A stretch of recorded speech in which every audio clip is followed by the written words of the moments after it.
Existe hoje, na sociedade ocidental, avança mais, na sociedade ocidental, olha ali, eu coloquei ali, a cultura ocidental e a agonia do amadurecimento. Agora olhe para cá por gentileza. Existe hoje na sociedade ocidental, no ocidente, uma cultura de recusa ao amadurecimento, de repúdio ao amadurecimento. A nossa sociedade, ela recusa o amadurecimento. Portanto, os filósofos contemporâneos, como a filósofa Dante Condé, chamam esse fenômeno de a agonia do amadurecimento. É como se o amadurecimento fosse uma pessoa que não fosse uma pessoa chata, uma pessoa enjoada, que não é, uma pessoa que não fosse bem-vinda, e ela fica de fora da vida das pessoas, porque parece mais interessante para as pessoas não amadurecer. Aí o projeto dessa sociedade hoje eu quero chegar aos 80 anos com a cabeça de 20, com a cabeça de 15. Irmãos, eu tenho só 34 anos, eu sou um menino, mas eu não quero ter a cabeça que eu tinha de 15 anos não, meu irmão. Quero não, meu irmão. Quero não. Aí hoje o projeto eu quero chegar aos 80 com a cabeça de 15. Chegar aos 80, 70, sonhando, projetando, acreditando é maravilhoso.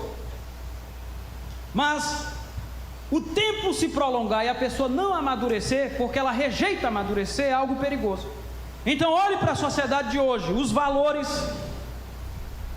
não são absolutos, são relativos. As pessoas têm dificuldade de encarar a vida adulta. Eu não estou falando de quem está na casa do pai porque está estudando na universidade, está se preparando para o emprego, mas o cara tem mais de 30 anos. Vou falar desse aqui, pastor. O cara tem mais de 30 anos, acorda 11 horas da manhã, vai almoçar 2 horas da tarde, aí depois ele dorme de novo até as 5, às 5 horas ele vai para o Play 3, Play 2, Play 0 e não sei o que, aí vai jogar videogame, aí depois vai para a praça, aí de noite Netflix para fechar a festa. Isso está se tornando comum. A dificuldade de encarar um relacionamento, a dificuldade de tomar uma decisão para casar. Gente que namora 6 anos, 10 anos, é porque tem dificuldade de tomar decisões. Então essa sociedade, ela está agonizando, mas Deus nos chamou para sermos luz no meio dessa sociedade perversa. Deixa eu dizer algo para os irmãos, uma observação de um sociólogo polonês estadunidense.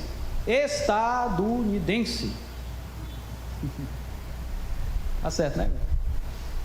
Ele diz o seguinte, Zygmunt Bauman, que uma das coisas que mostra que a sociedade dos últimos 20 anos não cresceu, não amadureceu, é que essa sociedade deixou o amor, abraçou o desejo, repudiou o desejo e vive pelo instinto. Vou explicar para os irmãos. O amor leva tempo para cultivar. O amor, tem gente que está namorando com uma semana, chega com a rosa para a menina, o rapaz com uma semana, eu te amo, nunca amei alguém assim. O amor, irmãos, leva tempo para ser cultivado, leva tempo, mas as pessoas acharam o tempo para cultivar o amor uma eternidade, diz o sociólogo, e deixaram o amor e passaram a viver pelo desejo.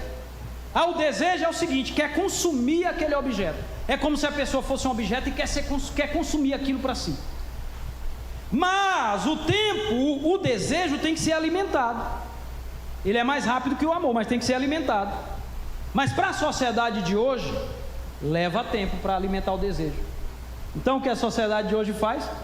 Deixa o desejo e vive pelo instinto. É o aqui e agora. Sai hoje, conhece o rapaz hoje, conhece a moça hoje, e vão para um motel se deitar e se prostituir. Essa sociedade está perdida e Deus vai julgar essa sociedade. E crente que vive assim, ou muda de vida, ou entra nos trilhos da maturidade, ou então vai se encontrar com o juízo de Deus. Eu quero que o juízo de Deus te encontre aqui logo, porque se te encontrar no último dia, aí as coisas vão ficar difíceis para você. Então, meus amados irmãos, parece que essa agonia do amadurecimento se manifesta no meio da igreja. Olha, vamos ver bem aí na página 78, e eu quero que todos leiam. Quero que todos leiam. Quando eu disser, quando todos a encontraram, digo amém. Quando olhamos para o contexto da igreja, parece-nos que a realidade não é diferente. A falta de maturidade se evidencia na crise moral e doutrinária que tem levado muitas igrejas à erosão em seus fundamentos. O que encontramos hoje? Agora os irmãos leem bem alto. O que encontramos hoje? Vamos lá. Analfabetismo bíblico, pouco interesse pelo estudo bíblico e teológico, ausência de doutrinas fundamentais no repertório dos pregadores, pragmatismo religioso, relativismo conceitual e uma multidão de escândalos e problemas de natureza moral se tornam cada vez mais comuns no meio do povo evangélico. Irmãos, claro que nós estamos falando aqui de maneira muito geral, e nós glorificamos a Deus porque esta igreja, não é porque nós fazemos parte dela, mas é porque realmente esta igreja é uma igreja madura, porque tem sido ensinada no caminho da maturidade. Mas tem tanta coisa por aí, que a gente não vai falar aqui, nem dizer onde é que fica esse por aí, né? Quadros lastimáveis. Agora nós colocamos aqui três explicações para essa questão aí de crentes meninos no meio da igreja. E geralmente, irmão, a gente olhe para cá por gentileza. Quando a gente fala em crente menino, a gente pensa em quê? Reteté, né? Aí tem até aquela música, deixa o menino rodar, que canta por aí, né? Deixa o menino rodar. De vez em quando eu escuto, eu acho.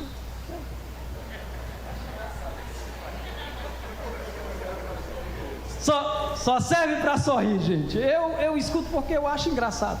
Corinho de fogo. A Janice está ali. Às vezes a gente está no carro e eu estou ouvindo. Mas, meus amados irmãos, vejam bem. Quando a gente fala aqui de crente menino, é o crente que não amadureceu ainda. Não é o crente do reteté somente. Claro que tem muita gente que faz coisas no meio da igreja por questões de imaturidade, não por ação do Espírito Santo. Porque a gente tem que diferenciar as duas coisas, né? Mas é o crente menino. Então a primeira coisa que nós colocamos ali, 1.1, todos lendo, vamos lá. Ou deficiência no discipulado. A ausência é quando não tem discipulado, ou um discipulado deficiente. Porque, meus irmãos, nós vamos ver por esta citação e pela própria escritura que o discipulado é fundamental para o amadurecimento do irmão. Às vezes eu quero falar ligeiro, mas eu não me dou bem com isso, irmão. Então vamos lá. Vamos ler ali, 1, 2, 3 já. O discipulado, o desejável para a integração de um novo seguidor de Jesus. Ele é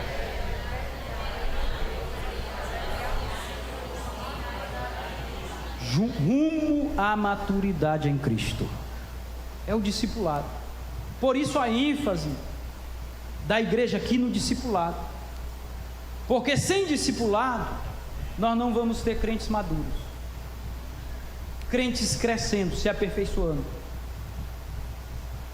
E como é que se dá a deficiência no discipulado? Quando o discipulador não conhece as doutrinas, a gente encontra isso no livro Discipulado Eficaz e o Crescimento da Igreja, que os irmãos já conhecem. O discipulador não conhece as doutrinas, ou então ele não tem um exemplo para dar, a vida dele não condiz com aquilo que ele fala. Aí quem está sendo discipulado pode crescer confuso.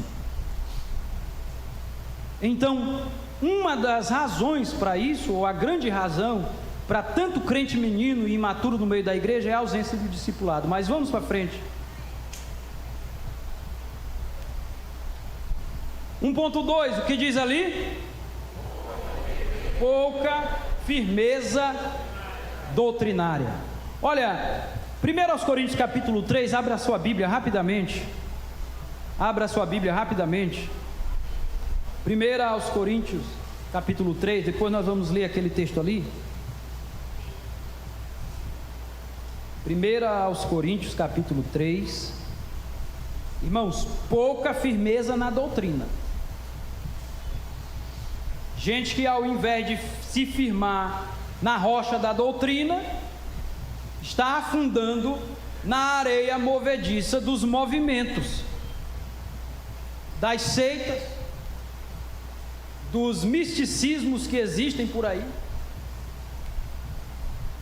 dos movimentos de profetas esses e aqueles que ninguém sabe de onde vêm e nem para onde vão, só eles mesmos.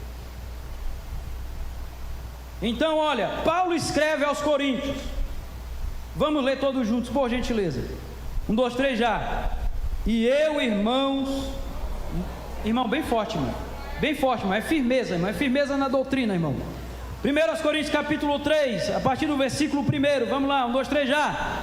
E eu, irmãos, não vos pude falar como a espirituais, mas como a carnais, como a meninos em Cristo. Com leite vos criei e não com manjar, porque ainda não podíeis, nem tampouco ainda agora podeis. Porque o quê? Sois carnais. E havendo entre vós inveja, contendas, dissensões, não sois porventura carnais e não andais segundo os homens?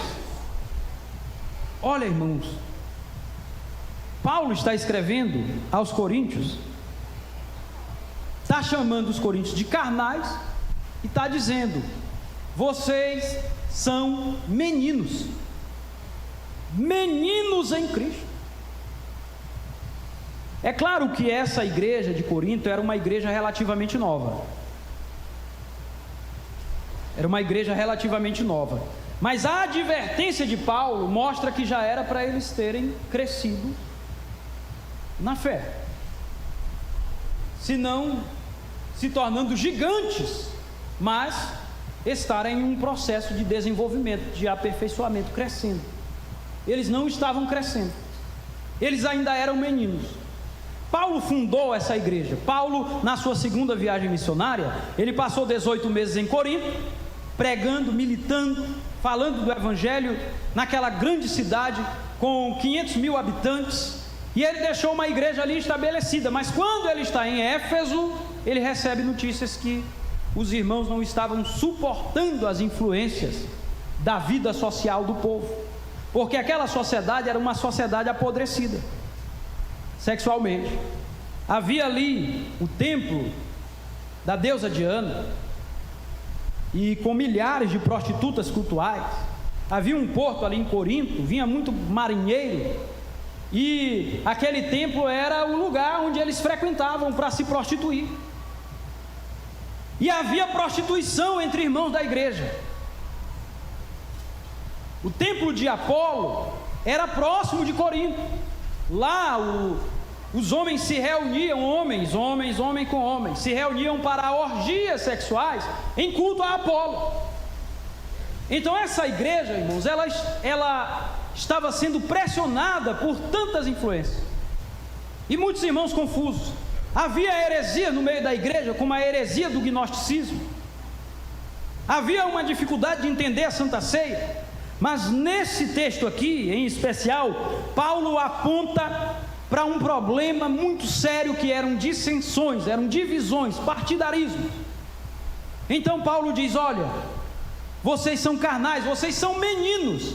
Essa palavra meninos aqui, no grego, ela aponta não para a criança que já cresceu um pouco, mas ela aponta para o menino, a criança que ainda não sabe falar. Então Paulo está dizendo assim: olha, vocês ainda continuam bebê na fé, vocês ainda são bebês na fé, bebês espirituais, e ainda pior do que isso, são carnais, além de serem imaturos, além de não terem crescido, vocês são carnais. E qual era o problema? Ele vai dizer nos próximos versículos, versículo 4, é porque um diz: eu sou de Paulo, outro diz: eu sou de Apolo. Meu negócio é com Apolo. Apolo é pregador, Apolo é um homem poderoso nas palavras. Paulo é um baixinho que tem por aí. Ele é poderoso quando escreve, mas pessoalmente ele é desprezível. Isso os coríntios diziam de Paulo também, irmão. Aí outro já dizia: eu sou de Paulo. Paulo é ensinador. Paulo é um grande escritor, um grande teólogo. Aí Paulo pergunta para eles: quem é Paulo? Quem é Apolo? Quem são estes? Aí Paulo vai dizer: eu plantei, Apolo regou, mas Deus deu o crescimento. O que Paulo está dizendo para os irmãos é: vocês querem seguir homens, vocês querem tornar homens estrelas para segui-los, mas vocês não devem seguir estrelas humanas, e nem criar estrelas para segui-los, e nem fazer dos homens de Deus estrelas. Vocês devem seguir o sol da justiça, a estrela de maior grandeza.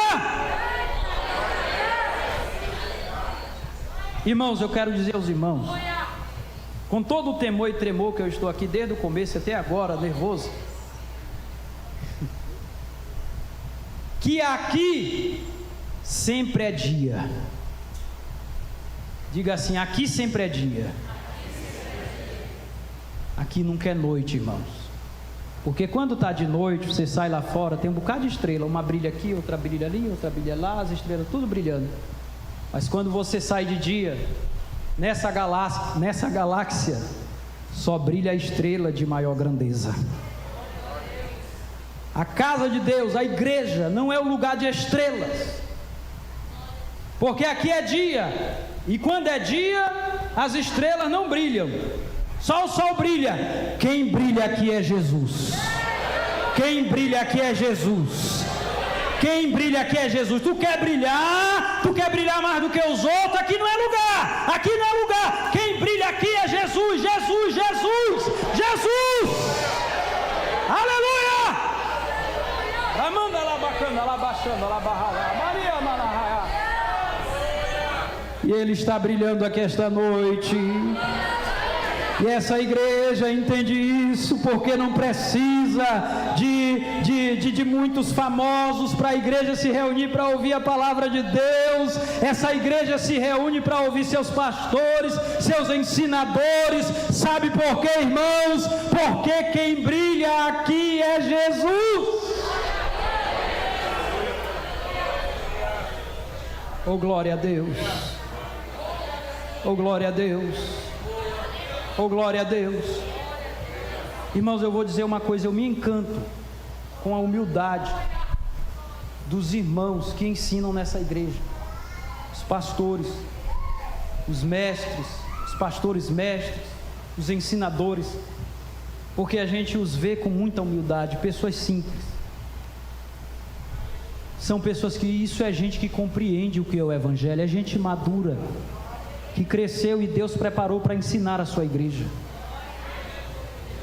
Então, meus queridos e amados irmãos, Paulo vai explicar que a raiz de tudo isso, todos os problemas, Paulo vai dizer, lá em 1 Coríntios 14, 20, era que os irmãos ali eram meninos no entendimento.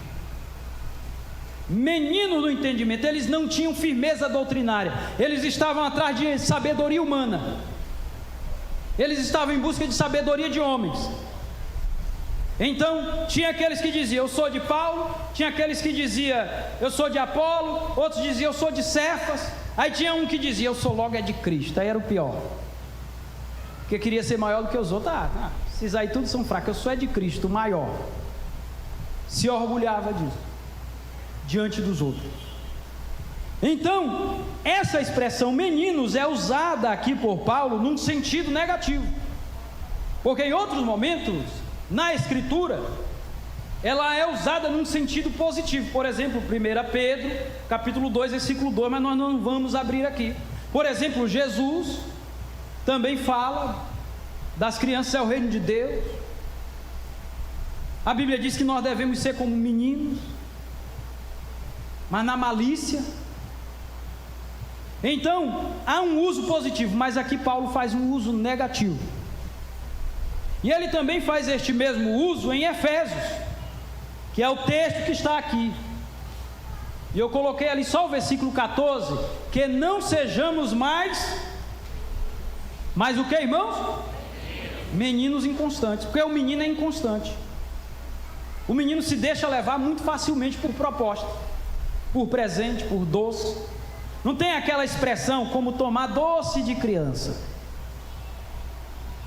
Porque o menino a criança pode ser facilmente convencida. Daí os pais cuidarem para não deixar a criança sozinha, não deixar andando no meio de uma multidão, orientar para que ela não ande com gente estranha. Mas os meninos são inconstantes, a criança é inconstante. E Paulo diz: não sejamos como meninos, levados em roda por todo o vento de doutrina pelo engano dos homens. Por que Paulo usa essa palavra vento? É porque Paulo ele tinha um certo conhecimento náutico. Paulo fazia muitas viagens.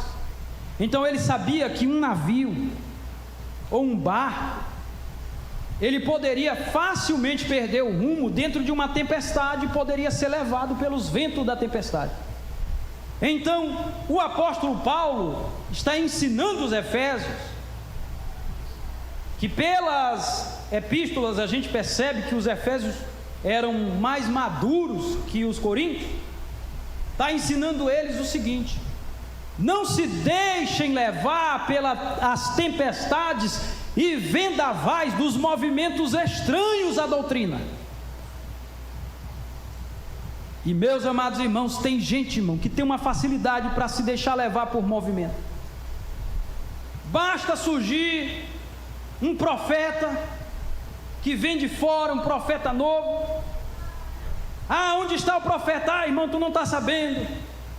O profeta está lá no interior tal. Aí vai para lá. Aí chega lá, o profeta saiu, acabou de sair. Foi para onde? Ele foi lá para o outro interior, lá depois da cidade. Aí chega lá, cadê o profeta? Não, está lá no sol nascente, vai para o sol nascente. Está na Coab, está na rua tal, está no centro, está não sei aonde. Só não está nos púlpitos da nossa igreja.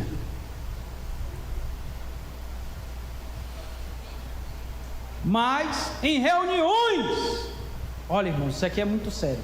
Eu falto me tremer todinho para falar desse negócio. Em reuniões que parecem ser clandestinas, aí busca pessoas, aí pressiona a pessoa a profetizar.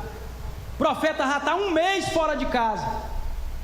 E no Didaquê, um livro de orientação para a igreja, datado por volta do ano 100 depois de Cristo, diz o seguinte: um profeta, ele tem que passar 2 dias na tua casa. Se ele passar mais de 3 dias e pedir dinheiro, é falso profeta. Era assim a orientação. É falso profeta.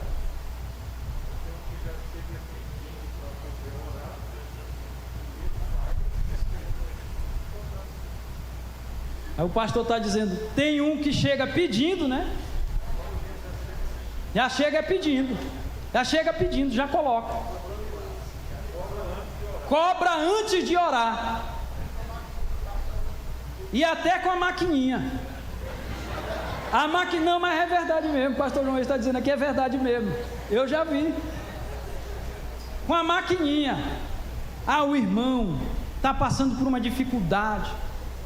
Aí ele está ansioso, porque ele quer uma resposta de Deus, ele quer um milagre. Aí ele, mas eu estou sofrendo tanto lá em casa, é tanta dor, é tanto sofrimento, e não sei o quê.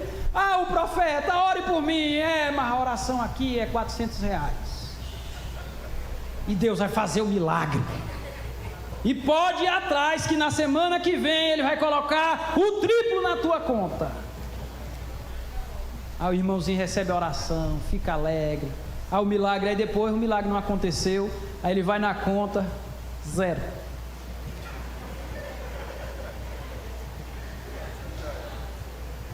Meus irmãos, crente que tem firmeza da doutrina, entende que a maneira mais segura de Deus falar conosco é através da sua palavra. Deus fala através de profecias? Fala. Mas Paulo escreve aos Coríntios dizendo: tem profeta? Alguém, vão profetizar? Profetize 1, 2, 3, não é assim? Não é desse jeito? 1, 2, 3. E os outros? Quem são os outros aí? A igreja, as pessoas que estão lá no momento. Faça o quê? Acredite logo de primeira. Não. Julguem. Julgue pelo quê? Pelo crivo da palavra. Pelo crivo da palavra. Pelo crivo da palavra. E pelo discernimento que o Espírito Santo dá.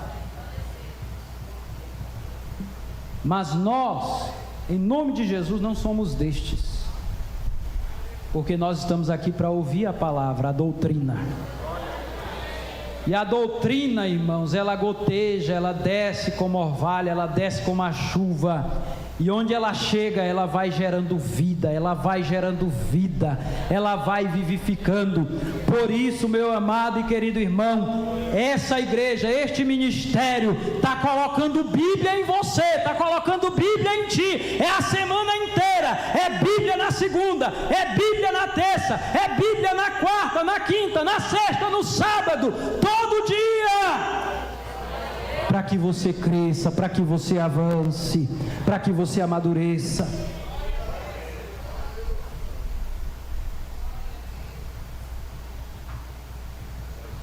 Mas vamos adiante. 1.3